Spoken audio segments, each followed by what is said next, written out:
You're listening to the Bird Dog Babe podcast with my mom, Courtney Bastion. Hunting's all about having fun and being successful.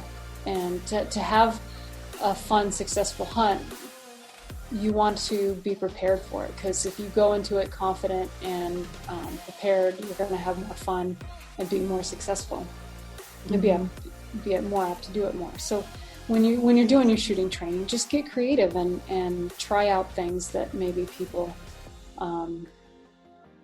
haven't thought of before. Like, people kind of joke about the things that I do in my shooting, but it looks funny and kind of crazy. But in all honesty, it's preparing me for every situation.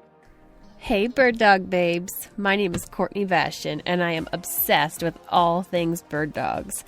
And I'm here with you to share the stories, experiences, knowledge, and opinions from the women and a few guys in the industry that are killing it. I'm a Wisconsin girl living in a Montana world. I'm mom and two incredible kiddos, wife and occasional assistant to a pro gun dog trainer, traveling the U.S. talking about canine nutrition while hunting, breeding, and competing with my German wire hair pointers and Bracco Italianos.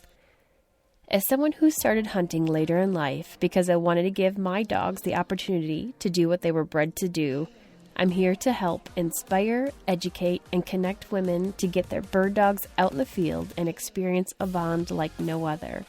So pour yourself a glass of wine and get ready to be challenged and encouraged while you learn. This is the Bird Dog Babe podcast. Ladies, on Saturday, July 11th, Excel Shooting Sports in Kalispell, Montana is holding a shooting clinic. My friend Tracy recently opened this amazing demo facility for the Cesar Guarini, Fab Arm, and Siren shotgun lines. Lynn Green, the brand manager of Siren, is flying in for the event to give ladies a personal one-on-one consultation for proper gun fit and coaching. Tracy called me today and said she's added shotgun patterning and choke tube 101 to the schedule. Amy Sasaki Smith, competitive trap shooter and Siren's pro staffer, will be there to help and offer advice. The cost is $25 to register, which includes 25 targets, a box of ammo, eye and ear protection, snacks and bevs, and of course the ability to demo the entire Siren shotgun line. And I'm covering registration costs for all of my Patreon patrons. Stay tuned for more information on our Pheasants Forever Women, Wine, and Wild Game Women on the Wing event in August. While we're on the discussion of shotguns and learning, let's get right into introducing today's guest, three-time Olympian of Biathlon and professional three-gun competitor, Lanny Barnes. And just when you think she couldn't possibly get any cooler, she also owns two bearded beauties, which of course I'm a bit partial to. It was an absolute pleasure to talk to Lanny, and I enjoyed picking her brain for shooting tips for pistols, rifles, and shotguns. So let's get after it. Thank you to sponsor Dakota 283, unparalleled protection for traveling to and from your favorite hunting spot. Dakota 283 kennels are a premium quality rotomold with recessed handles on top for convenient and safe tie down, and makes it easy to lift up into the truck. I love the secure door frame with high security lock, so I know my dogs are safe when I need to stop for fuel. An added bonus is the drain hole in the back, which makes cleaning a breeze when your dog has been run hard and put away wet. Head over to Dakota283.com and enter promo code BirdDogBabe for a 10% discount through the end of June.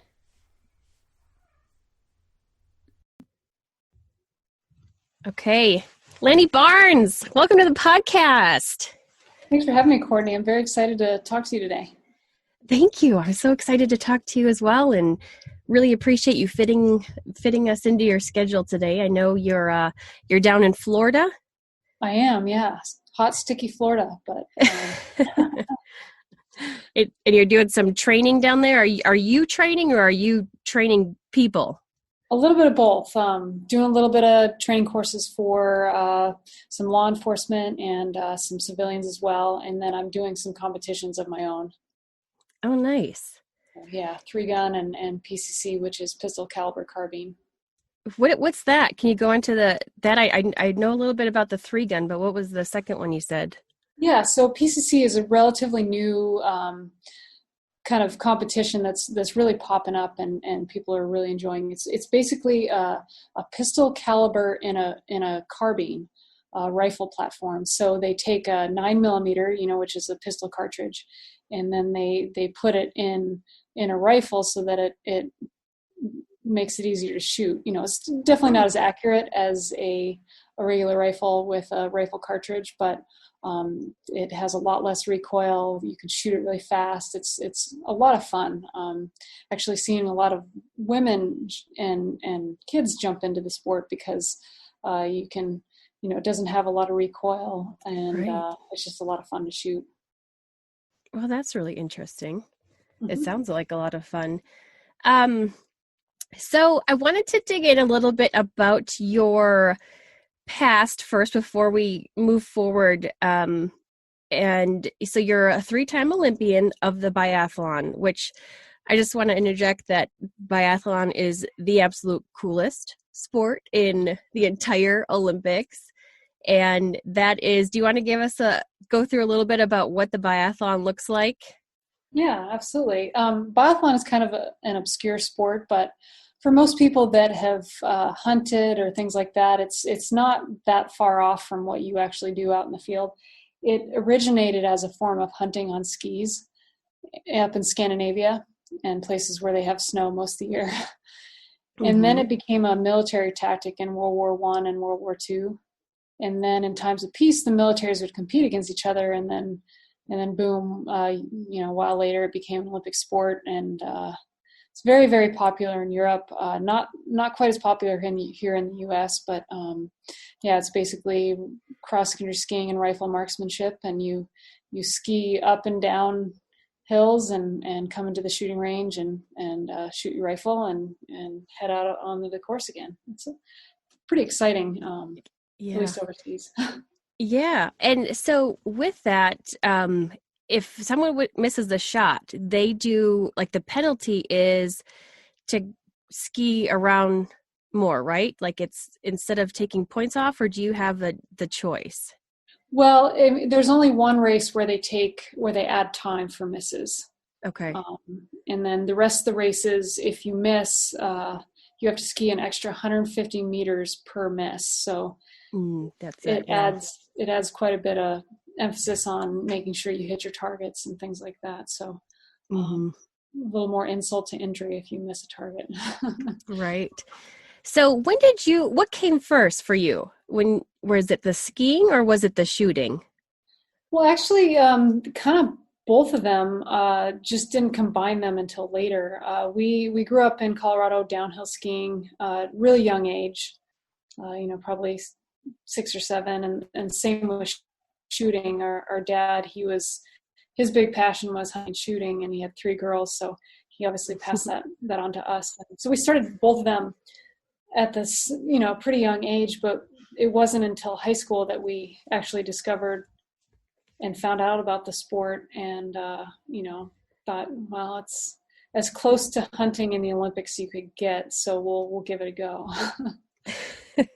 And just really fell in love with it. That's awesome. And so you have a twin sister, Tracy, and she also was in the Olympics as well. She was, yeah. We competed together in 2006, and then she barely just missed making the team in 2010. And then in 2014, we were both heavy favorites to make the team, and we came down to the last trials, and I ended up getting really, really sick, and she did phenomenal. She made the team, and when they announced the team, she turned around and gave her spot to me so that I could go. And so it was definitely an awesome and fun adventure with her. Right. And so you guys kind of started and did this all together throughout the whole time. Yeah. We did everything together up until the last couple of years, where she had 2 little kids, a little boy and little girl, my niece and nephew, and So she had to kind of cut back on the travel and the competition and stuff like that. But yeah, other than that, we were pretty much inseparable. And you guys still hunt together. I think I recently saw a picture of you guys doing a turkey hunt together. Oh yeah. Yeah. No, most of our hunting is done together, and it's kind of weird hunting without her if I ever go, because she was always there growing up. Right. That's so cool. So what kind of made you decide that you wanted to be an Olympian when you started doing this combination of skiing and shooting together? Well, we had grown up kind of watching the Olympics at a young age, and we had both decided when we were pretty young that we were going to go to the Olympics. That was our dream and our goal. And to be honest, we kind of thought we were going to go as soccer players because that was our main sport growing up. And we were actually really pretty good at soccer, and we weren't good at biathlon. But when we started biathlon, we're like, we really want to figure this out and keep at it until we figure it out and get good at it. So we chose that sport instead, and kind of set our sights on going to the Olympics for that. And it was definitely an uphill battle, but we made it. Mm-hmm. And it sounds like you both are very competitive, very driven women that you've been this way all your life. Yeah, I think we're definitely competitive, and I think one definite advantage for my sister and I is that we always had our best friend and biggest competitor with us every day. So, if there was a day where I wasn't feeling motivated, she'd be like, you're getting out of bed and you're going to go train today. Vice versa. We held each other accountable and always pushed each other to kind of get to that next level. And so, it was awesome teamwork where we just worked together to get better, and kind of took advantage of the unique opportunity of being twins. A lot of people don't have that. And I always tell people that as a twin, you could be, we learned early on, you could be best friends or worst enemies. And we thought, well, we're going to make sure that if we're stuck with each other, we're going to make the most of it and enjoy each other's company for one, but really push each other to do something great. Mm-hmm. And I think that is such a huge component to being successful, is to have somebody there by your side, pushing you, motivating you, and seeing you go through with it. Yeah, absolutely. It's nice to have that with a twin sister. Mm-hmm. Yeah. So what is something that you learned with each Olympics? What's something that you learned and you tried to improve on or do something differently throughout? Was there anything with the nutrition and conditioning, or what is it that you thought, I'm going to step it up in this area this time that I didn't do as much in the previous one?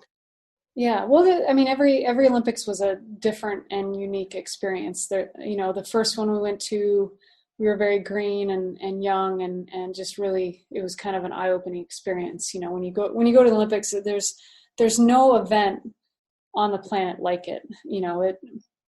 You go to World Championships the next year, and it's more or less the same athletes you're competing against, and all the TV cameras are still there, and there's still the same number of people watching. Well, same number of people in the stadium watching, but it just has a different atmosphere.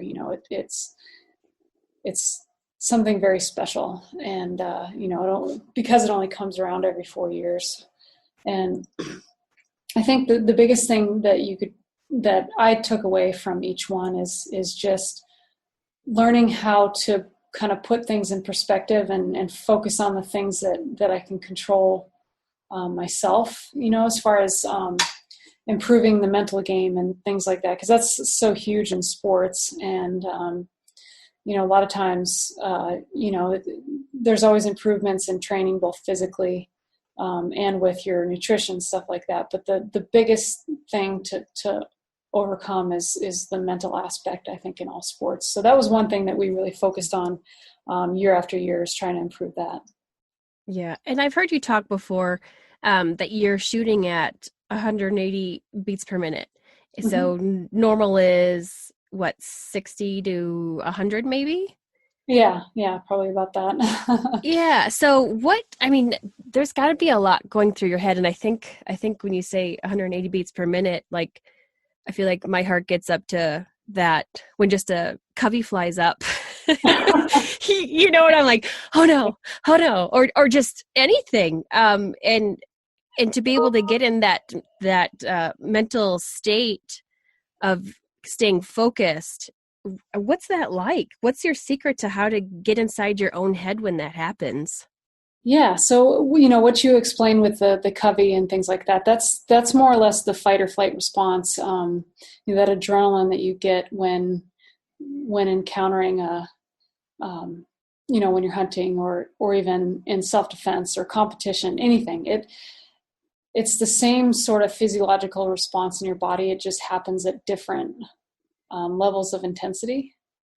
And Mhm. so for us, when we're competing, we've got the adrenaline of the 50,000 people behind us in the stand screaming. We get the adrenaline of competing side by side with our competitors and trying to beat them, and all the things that you'd experience kind of in hunting as well. With a covey jumping up and having to make a good shot and things like that. And it's the thing where you have to. It takes time and practice. It's not something that you can just master overnight. And the more you get into those types of situations, the more you get out there and hunt, and the more you have those more or less adrenaline rushes, the more it conditions you to be able to handle them better.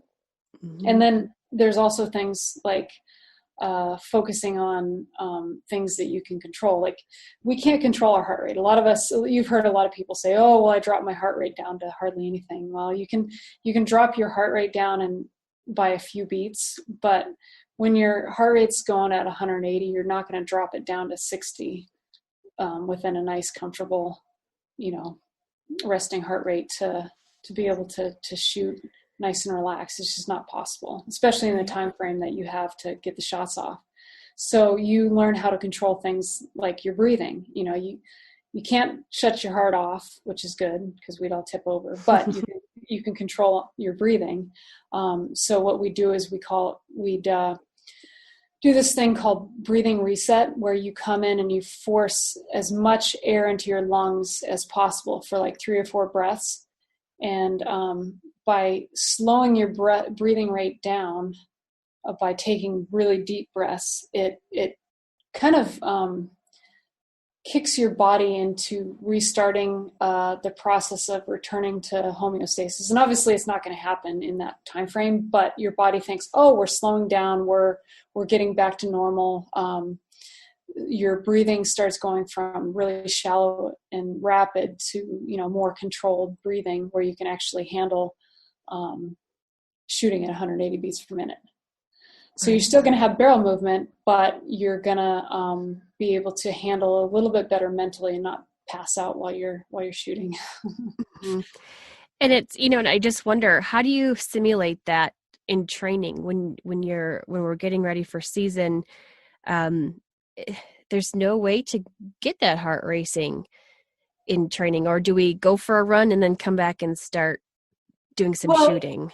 this the thing is, like I said earlier, that adrenaline rush that you get when the covey jumps up, you Hmm. know, that's no different than the adrenaline rush you get in competition. Hmm. So it's just different levels of intensity. So what I recommend to a lot of people is, if you're getting ready for hunting season, jump in sort of a shooting competition, or invite some friends over and put pressure on all of you to try to do something with your shooting. If say, "Hey, we're gonna throw some clays, and whoever busts the most clays wins, and then everybody else has to buy them lunch, or whatever, something like that." Perfect. Just by putting little bits of pressure on your shooting and or your training, things like that, it can help you in the long run in your hunting. And for people, a lot of people ask me, well, how do I get ready for big game? And I said, well, it's easy. You hunt small game. And you may not have the same level of intensity for adrenaline, but you're still going to have those experiences of going out there and, seeing that turkey or the quail or the squirrel, whatever you're chasing at that time, and having to line up on it, make a good shot and things like that. So it's, and you can do things like training. If you want to get your heart rate up, do a short sprint before you shoot, because the thing about shooting is most people, they try to get into that perfect position, that perfect stance and things like that. And rarely when you're actually out hunting, do you actually get into that perfect stance. You have to, you want to get in the same position every time. That's ideal, but you have to learn how to adapt and be able to shoot in any condition, in any position. Right. And I mean, I've literally seen pictures of you hanging upside down from a tree limb shooting. Yeah, exactly. I mean, you're obviously not going to do that while out hunting, but you may be. You never know. Yeah, it's true. The grouse woods gets pretty interesting and dangerous in there. Yeah.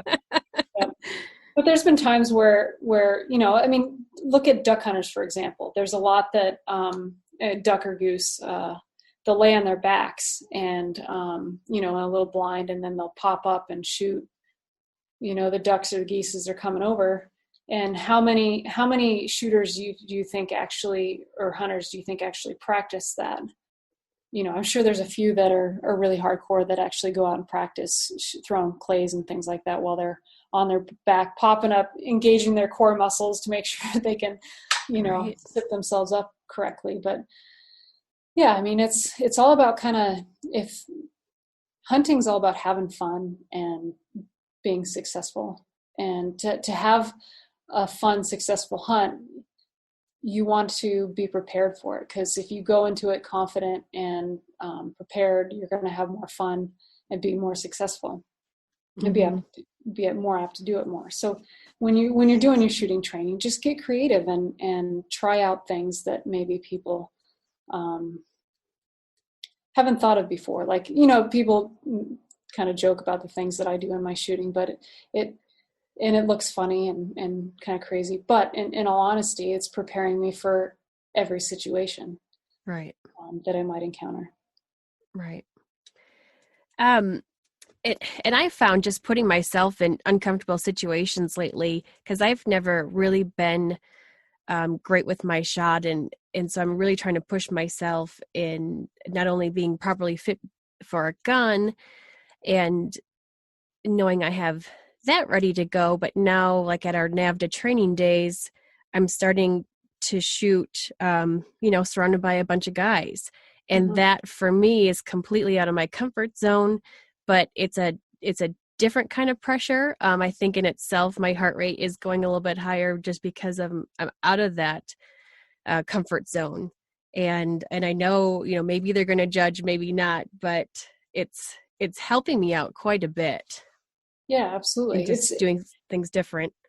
Yeah, those types of things are perfect, and that's really going to help you improve your shooting, because if we all go out and we practice with no one around and under no pressure, no stress, then it's hard to improve. And that's why my twin sister and I think were able to improve when we were just on our own, is because she was always pushing me to get better, and same the other way around. And if you have other people around that are watching or holding you accountable for hitting your targets or whatever, it puts more pressure on it and increases your ability to improve at a faster rate.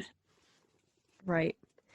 And so how does that transition for you? So, because you shoot rifle, you do big game, you do upland, do you do waterfowl as well? I do. Yeah. I like to do all kinds of hunting. I wouldn't pin myself as just one kind of hunter, but yeah, I try to do it all. Okay. So what do you prefer? What's your favorite? To be honest, it's usually whatever I'm doing at the time. But if I had to pick two, well, it's probably three. If I had to pick three different kinds of hunting that are my top three, and not necessarily in this order, it would be elk, quail, and turkeys. Just because, I don't know, they just gets me excited. Yeah. So is that, because you do the 3-gun competition, so that's rifle, shotgun, and pistol. Uh-huh. Does that kind of go hand in hand with, like, do you have a preference in what you're better at in those 3 different elements? Yeah, I'm definitely a better rifle shooter. That's what I've been doing pretty much my whole life. For my shotgun, really growing up, I never competed. It was mostly just for hunting. And my problem growing up is I always had shotguns that didn't fit, and my dad was a great shooter, but he didn't necessarily instruct us on everything shotgun besides just kind of the basics. So, I think there was a lot of room for improvement in shotgun. And then handgun, I didn't really pick up until, kind of the time where I was out on my own, and I realized that I needed to maybe use a handgun for concealed carry for personal protection. And so that's kind of where that started. And then jumping into competition really helped me kind of work on all 3 to be a better all-around shooter. Mm-hmm. And is that something that you're competing in year-round now? Yeah, definitely. I shot the 3-gun national championships this past weekend, and there's competitions year-round, and especially in places like Florida and Arizona, and where they don't have snow. they can do competitions year-round. So yeah, it's I try to take a little bit of break from it during the hunting season. But there are a good majority of the competitions in the fall and kind of right in the middle of hunting season, which is a shame. Right. I feel like even with dog competitions, there's like our national and so many other events are during hunting season as well. And you just think, why? Yeah, exactly. When, we're training the dogs all year for it in hunting respect. And then you're taking us out of weekends of being able to be out there during season to be able to have to compete. Yeah. So yeah, no, I get it. So jumping into that with the dogs, you have 2 bearded beauties yourself. I do. Yeah. Actually 3, but my husband, he doesn't retrieve the birds as well as the other 2. But I finally, thankfully, have some bird dogs. We grew up with Goldens, and we used them for our grouse hunting around Colorado, and we did a little bit of waterfowl with them. But in general, they were more or less kind of family dogs. And then, because we did a lot of quail hunting and some pheasants and things like that growing up. But my twin sister and I ended up always being the bird dogs. We played the bird dog role. So my dad would be like, "Hey, Lanny or Tracy, why don't you guys go do a loop out over there? Bust something up for us, or go climb that hill and see if there's any birds up there." Just stuff like that. And so we were kind of coined as the bird dogs growing up. And for my dad and his buddies and stuff. And as I, when I got married and I'm getting older, and I'm like, it's not as much fun being the bird dog, and it'd be great to have an actual real bird dog that could make our hunting more fun and more successful. And so my husband, he did a lot of research on what he wanted to, or what we wanted to get, because we didn't do just one specific kind of bird hunting. We wanted something that could do a little bit of everything. So he stumbled across the Drahthaar, and they claim that these dogs could do everything from point to retrieve and track blood and find sheds, so he went and picked up our little Mabel up in Wyoming and brought her home, and to my surprise, she does everything. So yeah. That's awesome. And then how soon after your first one did you get your second one? We got her about 3.5 years ago. Okay. And then just this spring, actually in beginning of March, my twin sister was looking at the shelter, and she noticed that there was a Drahthaar at the shelter, and which is very rare. Yeah. And so I immediately called them up, and they're like, "Yeah, we've got this bearded beast here, and you can come look at it." So I went over there and looked at him, and I mean, he was absolutely beautiful and well trained and really good dog. And so she said, "We'll bring your other Draht in on Monday, and we'll see if they get along." And they got along perfect, and we took him home, and his owner just was having some put it nice, some problems, and didn't want him anymore, and so we took him, and now we've got 2. Nice. So does Tracy have bird dogs as well? She does and she doesn't. Okay. she just got one. It's kind of a lab retriever mix that she'll use for hunting. It's only, I think, 10 or 12 weeks old. Mm-hmm. And then her husband had a couple of dogs before when they got married, so she didn't want to add. They weren't hunting dogs, mm-hmm. So she didn't want to add too many to the mix.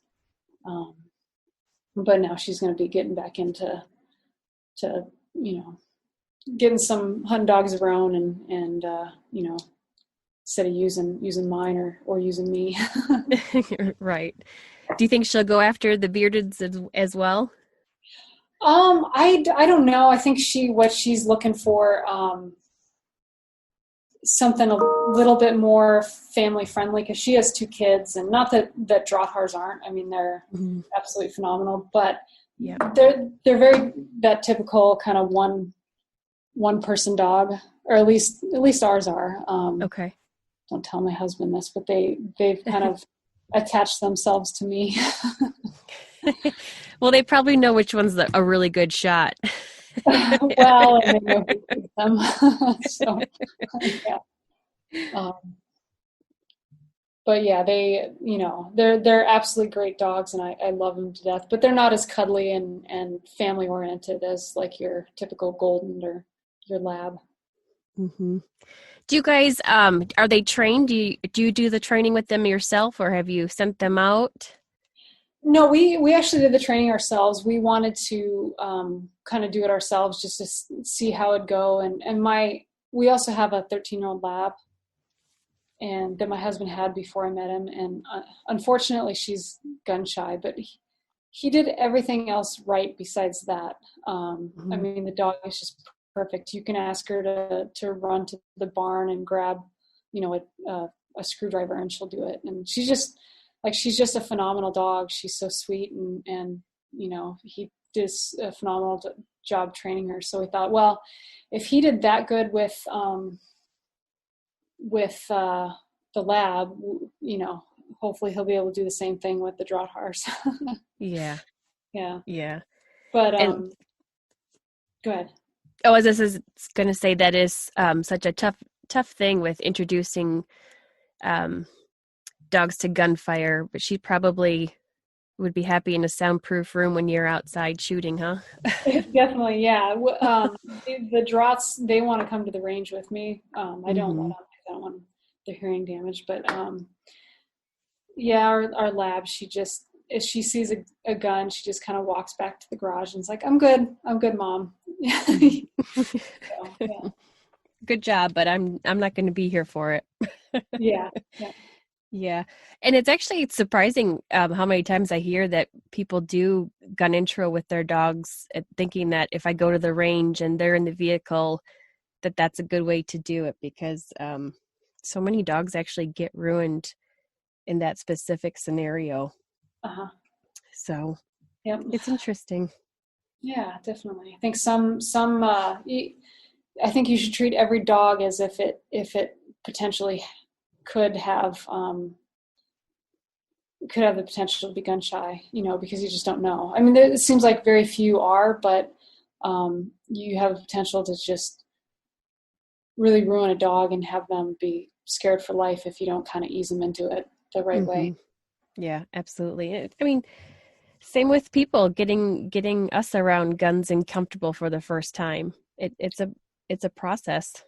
Yeah, absolutely. I mean, especially because I do a lot of training courses for women around the country, and you always see those videos of guys handing a girl a 12 gauge with a 3.5-inch Magnum in it, and you're like, shoot this. It'll be fun. It's fun for them to watch, but it's not fun for the person shooting. And so you just, it's just like anything. If you want to overcome a fear, you have to kind of work your way up to it and things like that. Do you train your dogs? Yeah. So my husband's, he's a trainer himself. That's what he does for a living. So he does most of the training. I go out obviously sometimes and help him with it. I like to work with the young dogs. He's really good with the advanced level stuff. So yeah, so we enjoy it. Yeah. So you were touching on a little bit there with women becoming comfortable with handgun shooting, and that just reminded me, and maybe you have a couple tips for women that haven't done that yet that would like to, because it is becoming a really hot topic, I think, now more than ever, with a lot that's going on in the world right now, where women want to feel a little bit more security. And I know my best friend just recently bought one, and my mom, she's come out with me a couple times watching shoot handguns, and she just plugs her ears and cringes because she couldn't stand it. But she took the conceal and carry class and then went and tried out a couple handguns and bought one. So I was incredibly proud of her. That's a huge step.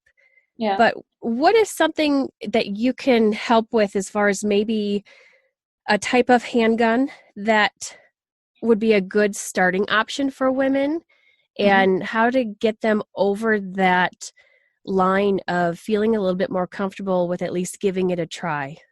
Yeah. Well, for most women, I'd say we have a healthy fear and healthy respect for handguns, and as you should. But like, even when I first started shooting handguns, I was afraid of them. I shot rifles every day and shotguns, and wasn't afraid of them. But handguns, because we're doing everything that goes against our nature. We're sticking a small object right in front of our face that explodes. Makes a lot of noise, and usually our biggest reaction is to flinch and step back and things like that. But to overcome that fear, you have to one, like I always tell people, you run the gun, not the other way around. So you have to treat it like you're the one in charge. It's not going to go off unless you actually pull the trigger. So accepting and I guess appreciating the fact that you're the one that makes it all happen can be a little bit more empowering, kind of help take that fear away. But I think one of the most important things is go out with people you're comfortable with. Go out with other women that maybe know how to shoot, or if you have a guy that you're comfortable with teaching.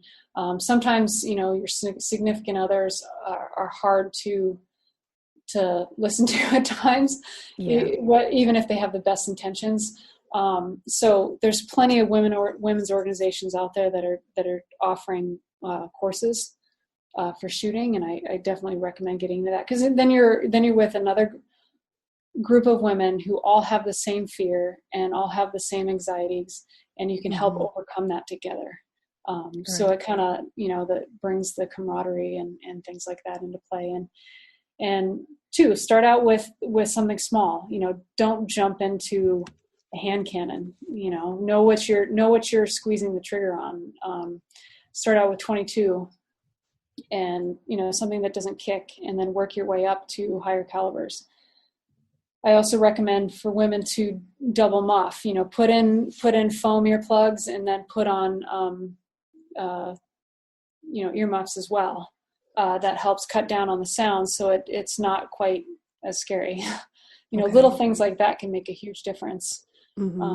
And then just go slow. Start out doing some dry fire, and then gradually work your way up into live fire, but not until you're comfortable enough manipulating the handgun and knowing how it works.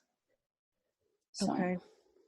And I actually shot a rifle for the very first time about a month ago, and I'm comfortable with shotguns.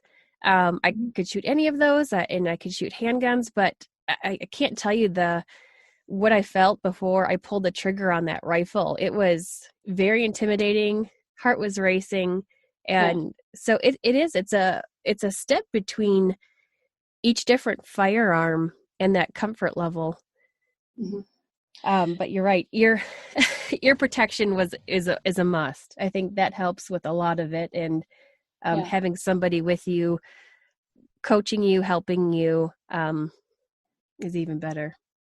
Yeah, well, just like what you said with the shotgun, you're comfortable and confident with it, mm-hmm. but not with the rifle. So that in of itself is a mental thing. If in order to shoot a firearm and not be afraid of it, you have to be comfortable, and you have to have some sort of confidence. And with that, you're not going to just step up to it and be like, I'm comfortable, I'm confident, no big deal. With that takes time and practice, and it'll get there. You just have to give it time.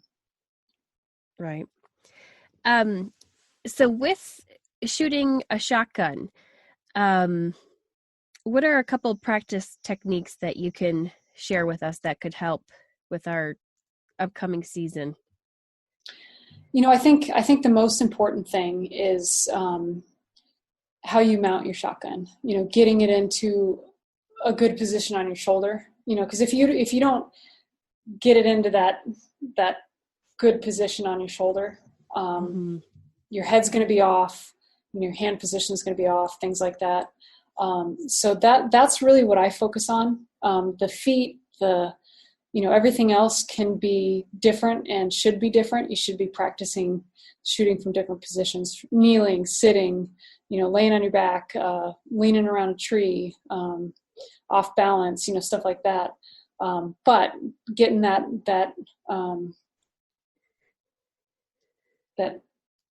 shotgun into your shoulder and getting it in that same spot every time is important. And even practicing with different layers of clothing, whether it's a tank top or a winter jacket, depending on what you're planning on doing, because it'll obviously change. And it's something you can do at home, practicing dry fire, doing that. And then, this isn't as easy with a shotgun, but if you can't get to the range, I always tell people who are getting ready for hunts, it's a little harder for bird hunting, obviously, but turn on those hunting channels. Okay. Make sure your gun's completely unloaded, and practice dry firing at the TV. Mm-hmm. People call me crazy, but honestly, if you have those situations where you're like, okay, I'd take that shot because it'd be a good shot. I'm following the bird across. Obviously, it's not going to be the same thing because you don't have the same swing that you would with unless you have a really big TV screen, which I don't. But mm-hmm. You can do that where you can practice at home until you get out to the range. Right. And something that, I've been shooting for years now, and I've been going to an instructor every once in a while. He's helping me out, but he pointed out that, and there's a term for this, like I've been turning my head down towards my shotgun instead of bringing the shotgun up to my cheek. Yep. What's that term called when you're like tilting your head over?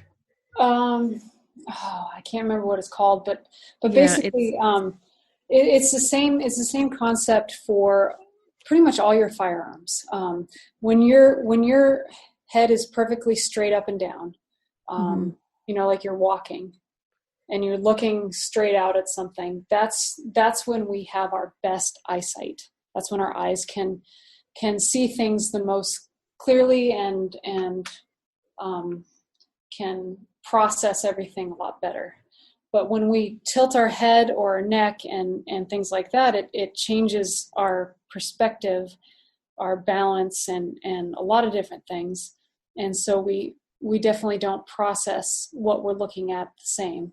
So that's why whether you're shooting a shotgun or a handgun, you want to bring the sights or the gun up to your eye and not your head down to the gun. And it's important to have a good sight as well to help you get lined up for taking a good shot too. Obviously with bird hunting, you're focusing on the bird and you're swinging with it. But if you don't have a reference to get you started, then you're not going to get on that bird. Right. And I'm finding myself going between only one eye open and both eyes shooting. Mm-hmm. So what's your method to that madness? Yeah, so that's a big problem for shotgun shooters, well, and handgun shooters too. I think the statistic is about 40% of people are cross-eyed dominant.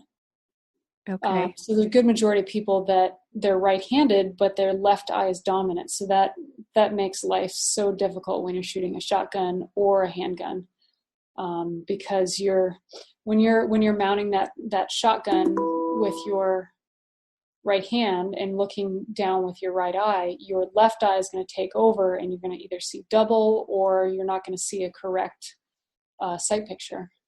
Same with handgun. And the handgun fix is a little easier. What people are doing now is because a lot of times you should technically shoot out of whatever eye you're dominant on. So if you're a right-hander and and you're left eye dominant, you should be shooting left-handed. Okay. But for a lot of people who have been shooting for a long time, it's just not that easy to just switch over and start being a lefty. If you're a beginner shooter, it's fine because everything's new and you can switch. But for those of us who've been shooting for a long time, for handgun, all you do is just bring the gun over to your left side so that you can align the sights up with your left eye. And it's just kind of positioning your hands differently. But with shotgun, you can't do that. Right. So there's two things you can do. One, you close your eye because that's all you can do, and just understand that you're going to have eye fatigue after a while and things like that. Because there's just certain things you can't do. Some people just can't keep that eye open and still be able to shoot.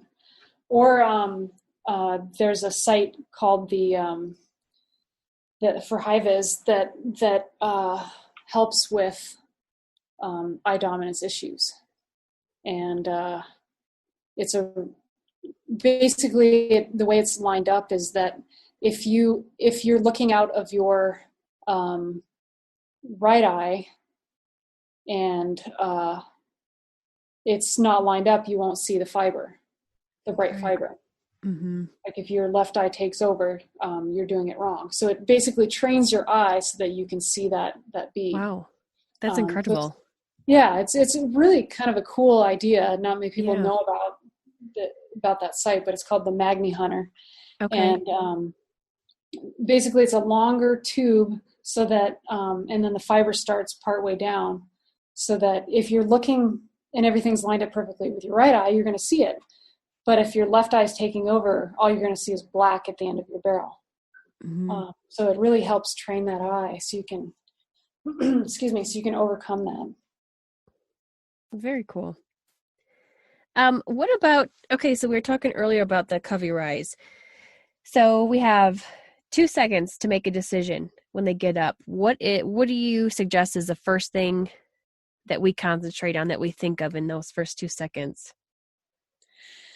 I think that when you start thinking in situations like that, it's when things fall apart. You want to get to the point where it's all natural and automatic. You're using your subconscious. Mm-hmm. So don't think. Don't think. Just react. Okay.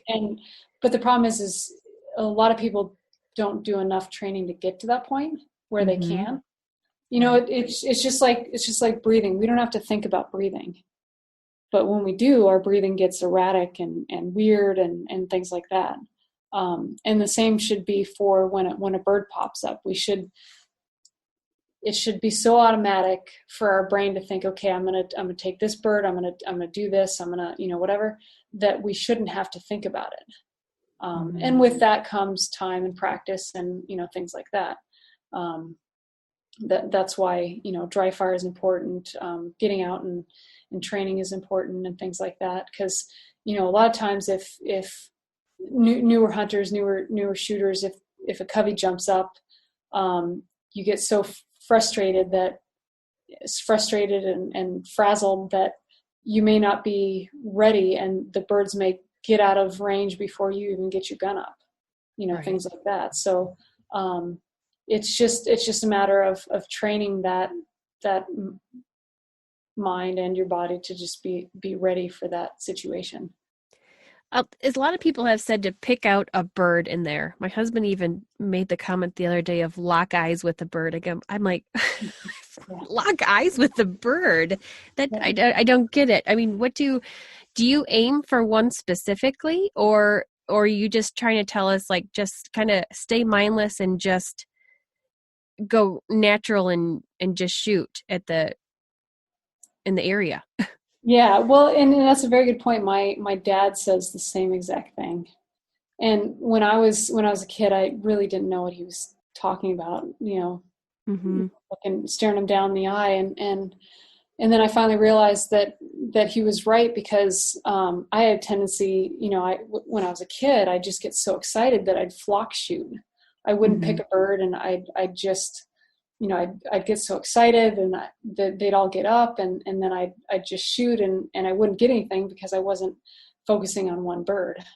And it's just one of those things where if they pop up, you focus on one, you get that, get the job done, and then move on to the next one. If you're trying to, it's the same for waterfowl. If you're trying to focus on the whole group instead of just one, they're all going to get away before you get a chance at one of them. So it's focus on one, get that one down, and then move on to the next one.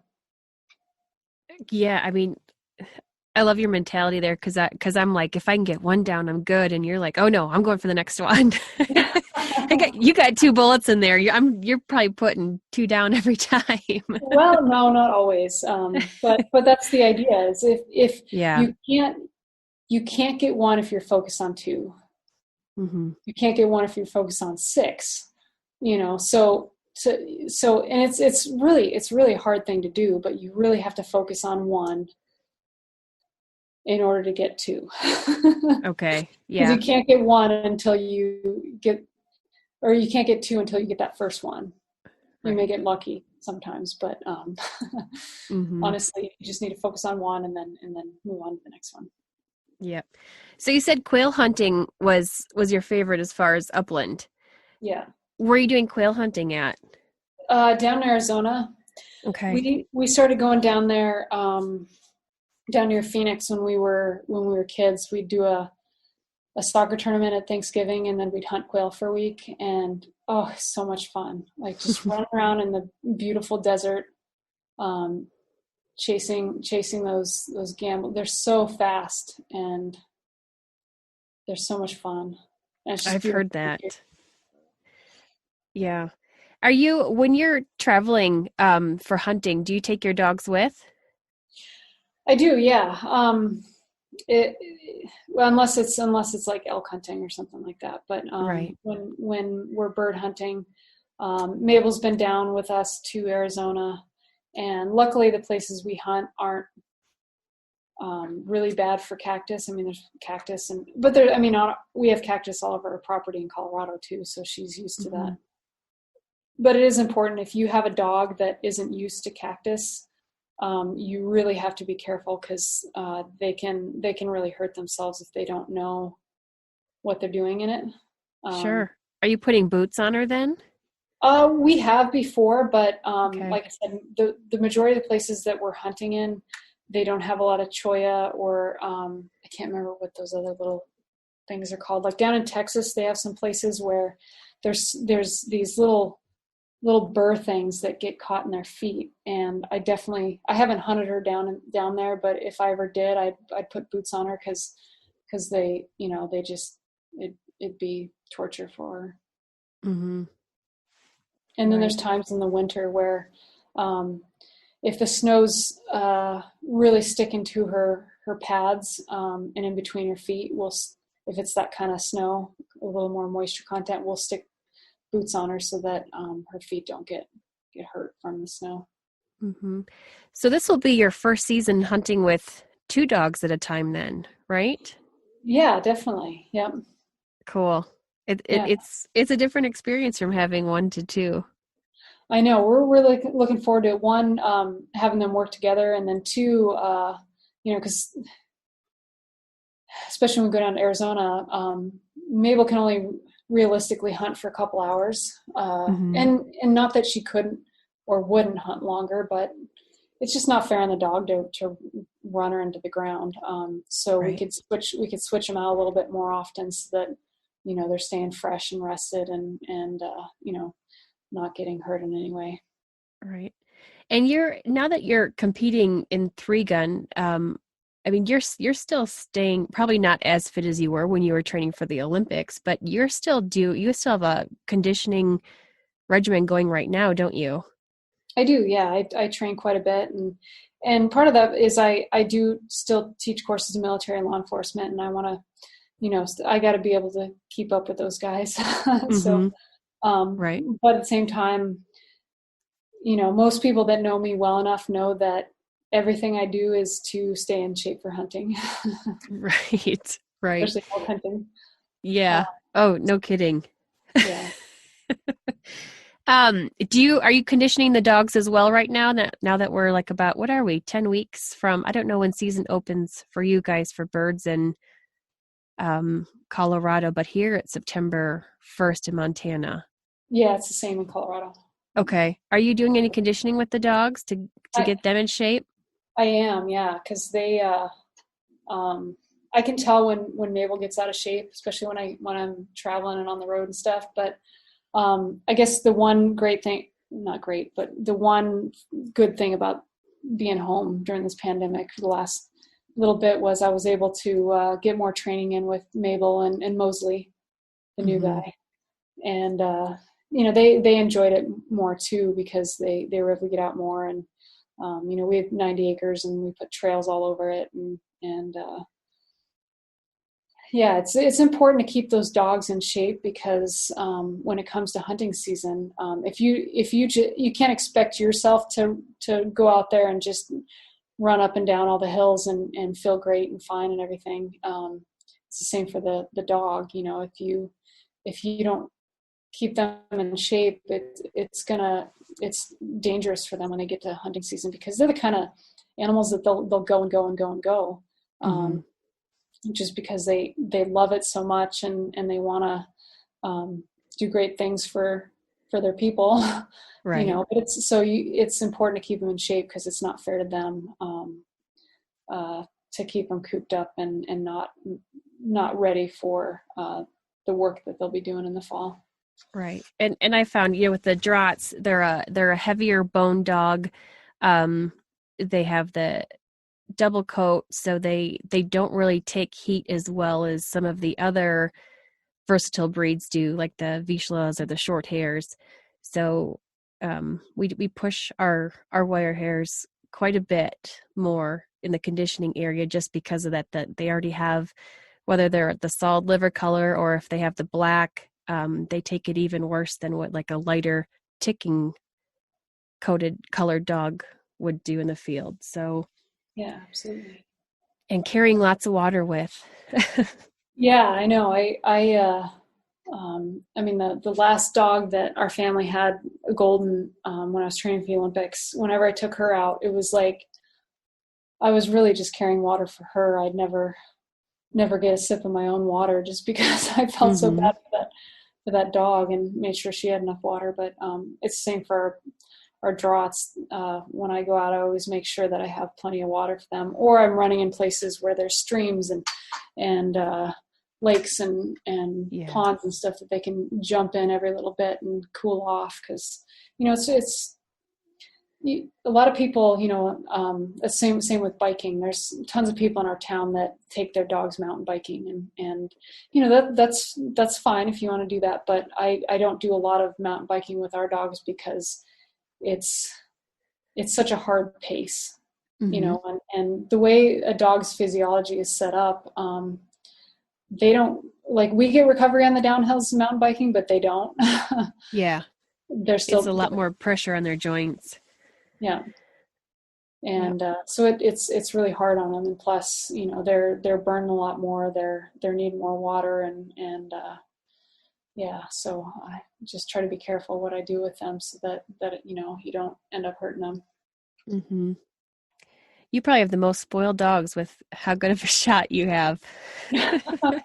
Well, there's been times where, I've had some ducks fly by and I've missed, and Mabel just kind of looks at me like, seriously?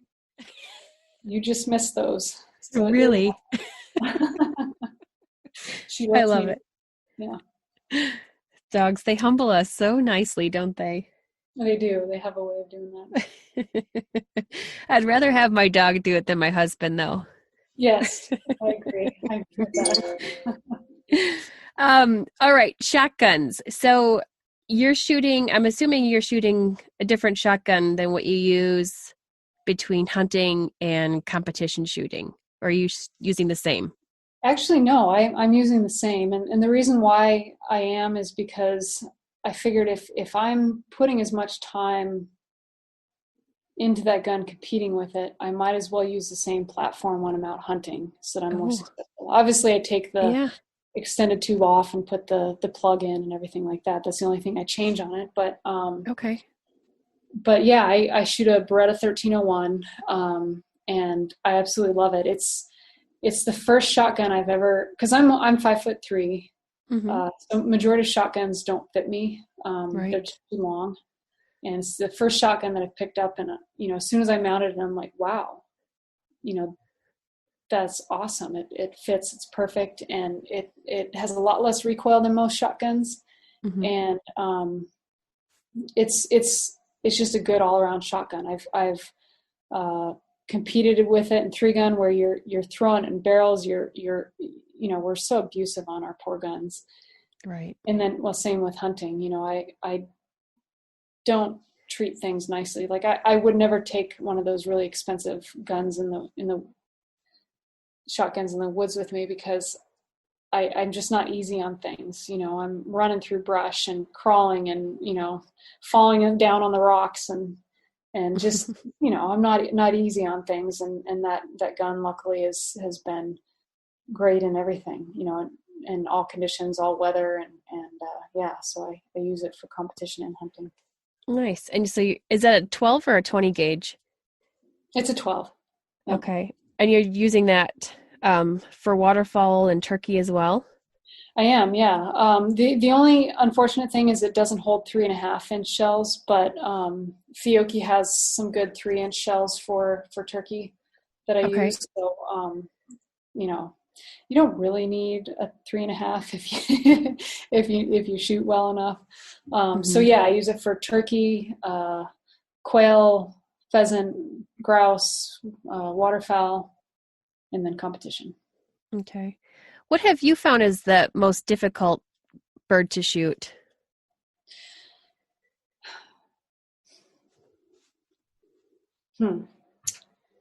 That's good. I'd probably say quail because they're so incredibly fast. I actually this winter, I think it was in January, I went down to Arizona with my dad, and he hadn't been down there in a while. and we hunted quail, and every single time we've gone down there, except this year, basically the last 20 some years, my dad has always shot more quail than me. Mm-hmm. And we always have this competition about who can shoot them the most, and he's won every one. And That's awesome. for him. I love it. He's probably very proud of that. He is. Shooting against his Olympian daughter and winning. Yeah. Well, and I, for the first time in my life this winter, I beat him, and so it was kind of a proud moment, but also, I felt kind of bad for him because I think like, whoa, she finally did it. But I finally started figuring it out, like after 20 some years of chasing those little birds. I finally was figuring out how to shoot them and how to get on them quickly because they're so fast. Mm-hmm. And yeah, it's just amazing when it actually connects. But they're definitely the source of a lot of my frustration in bird hunting over the last 20 years. And perhaps that's the reason why it's one of your favorites as well, because you have that competitive edge. So maybe you like that little bit more of a challenge. Absolutely, yeah. And I think that's why I like elk, turkey, and quail hunting, is because those are the three of the hardest that I've done. Our turkeys in Southwest Colorado, they're wiry, they're tough, they're skittish. It's all on public land, so and same with our elk. They're in some of the toughest country, and so I think I gravitate towards those things that are harder because they're more rewarding when it works out. Yeah, I can't even discuss turkeys at this point. They are my nemesis, and I don't like them. As many times as I've been out, I still don't have a turkey, and so anyway, let's not even talk about them. But how are you good at turkey calling then? I wouldn't say I'm a professional, but I they must like what I say because they do come in when I call. I've never had any official lessons or anything like that, but and I don't think I sound that great, but apparently the toms like what I have to say. Yeah. Is that something that your dad taught you as well? Yeah, he did. But he also taught me the importance of when the right time to call is, because our birds down our area, they're so call shy because it's public land. They get talked at a lot. Like there's a lot of guys out in the woods saying, hey, turkey lady, or hey, turkey guy, come to me. And so a lot of times they don't respond to calls. So there's times where you have to know when the best time to call to keep them talking, or to just sneak in on them while they're talking and not say anything. It's a different kind of hunting out here than a lot of places because they're just pretty call shy sometimes. Mm-hmm. You are in the Prois posse with me, which is some of the coolest ladies that I've ever heard of. Yeah. They're pretty badass. So what's your favorite piece of Prois that is your ultimate go-to? Oh, I would probably have to say, yeah, that's so hard to decide. There's you're a right. lot of good stuff. Yeah, there is. I would have to say the buff because I've used that thing for almost everything from, wrapping my arm when I cut it open to using it as a face mask to when I'm freezing to death, using it to warm me up as a hat, just things like, I think it's just kind of one of those all around, and it's so simple and so useful. And now I use it as my face covering. Right? Going into the public stores. Yeah. Exactly. Yeah. And in the past, people would be like, oh my gosh, she's going to rob the store. And now it's just a normal everyday thing. Yep. That's awesome. No, it's a extremely versatile piece. I love it. Yeah. Earlier, you mentioned some women organizations that we could reach out to that would be happy to help us with handgun shooting. Could you name some of those offhand? Yeah, A Girl and a Gun, they've been around for a long time, and Okay. Well-Armed Woman are two of the biggest ones in the U.S. Unfortunately, there was one that I've been working for a long time, Babes with Bullets. They taught, I think, close to 10,000 women how to shoot handgun. Wow. And they just, the two ladies that started it just retired last year, so they're no longer doing that. Oh, Which is a shame, but yeah, the other two are A Girl and a Gun and a Well-Armed Woman. okay. And they have chapters and groups all over the country. And then there's a lot of gun ranges and things like that have ladies' days where people come in like myself or whatever and teach courses and stuff like that to women. But yeah, and not that there's nothing against our dudes. We love our dudes, but for women, I think learning from another woman in a non-intimidating, atmosphere can really help in overcoming the fear of a handgun. Yeah, absolutely. Agree. Your 3-gun competition, do you have a schedule somewhere of like where you're going to be? Because I would love to watch one of those. Yeah, well, I'm actually right now. I'm in the process of. There's a organization called Blue 42. Their website is goblue42.com, and they're helping me kind of with my social media and website, and they're redoing my website right now. And since the whole COVID thing, everything kind of blew up with my schedule. But I should have my new schedule up here within the next week or two on lannyoakley.com. Okay. And right now it's not updated, but within the next couple of weeks it'll be updated. And Perfect. that'll have all the fall schedule on there in summer. Yeah. And just to tell listeners, if you've never seen or heard of a 3-gun competition, do a YouTube search of it, because I freshened up on that a couple of weeks ago and it's pretty cool. Pretty awesome. Is that your favorite competition?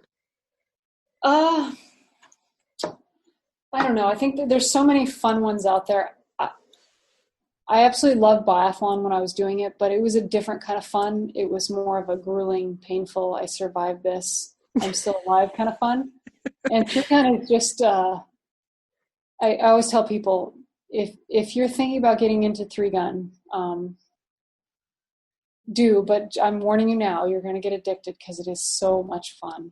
Mm-hmm. It is just a blast. Usually every time, even if I have a bad stage, I finish with a smile on my face because it's just a blast. That's awesome. Yeah. Oh, I wanted to ask, I forgot to ask. So are you ever hunting on skis? I have, yeah. Cool. For what kind of hunting? Mostly like bunny hunting. We have a lot of snowshoe up in our area that the white ones that are a lot of fun to chase in the winter. Yeah. And so we do a lot of that when we were training for biathlon because it was good training. But I have done some elk hunting, scouting on skis when we've gotten a lot of snow, and have chased turkeys on skis too. Because in the spring in Colorado, all the Forest Service roads are closed. So you either, if there's too much snow, we'll ski back in and then hunt. Or if it's dry, we'll bike back in and hunt. So yeah, it's just another form of getting back into the woods. That's awesome. Very cool. Lanny, what is your handle on Instagram where we can find you? Instagram is Lanny Oakley and Facebook is Lanny Oakley as well. Okay. And listeners, go and follow her because every day there's inspiring photos, mottos, some really good stuff, Lanny. You're doing amazing things. I don't know if you realize how inspiring you really are, but pretty amazing. Oh, thank you. I try. Some days I try to be a little bit more humorous than others, but as I take It's good. the role of being an Olympian serious, and I want to stress to people that you can do anything you put your mind to. Yep, I appreciate that. Thanks for sharing it, and thank you so much for joining us today. It's been an absolute pleasure. Yeah, thanks for having me. Thanks for listening to another episode of the Bird Dog Babe podcast.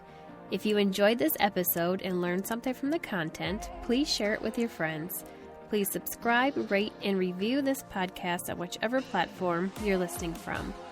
Check out the show notes for links to references from this episode, as well as info on how to connect through Facebook, Instagram, and YouTube.